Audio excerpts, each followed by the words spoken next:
আসসালামু আলাইকুম সুপ্রিয় দর্শক এবং খামারিগণ, আশা করি সকলে ভালো আছেন। আমি মোহাম্মদ মাসুম বিল্লাহ জয়পুরহাট থেকে আপনাদের সামনে একটি গুরুত্বপূর্ণ রোগ সম্পর্কে আলোচনা করব। আর এই রোগটি আপনারা অনেকেই দেখেছেন। সামনে যে গরুটা দেখতে পাচ্ছেন, এই গরুটার নিচে দেখুন থুতনির নিচে পানি জমেছে। এটা এটাকে ইংরেজিতে আপনার ব্যাটল জো নামে পরিচিত।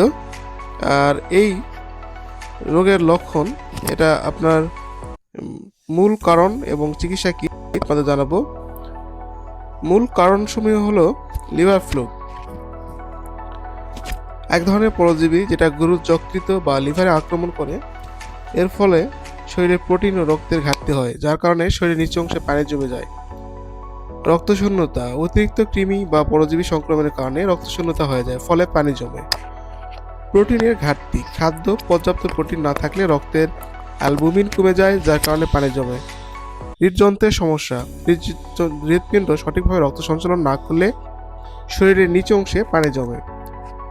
লক্ষণসমূহ: গরুর থুতনির নিচে ফোলা বা পানি জমা দেখা যায়, দুর্বলতা, ওজন কমে যাওয়া, চরণের প্রতি আগ্রহ কমে যাওয়া, দুধের পরিমাণ কমে যাওয়া, চোখ বা দাঁতের নিচে ফ্যাকাশে ভাব, রক্তশূন্যতা।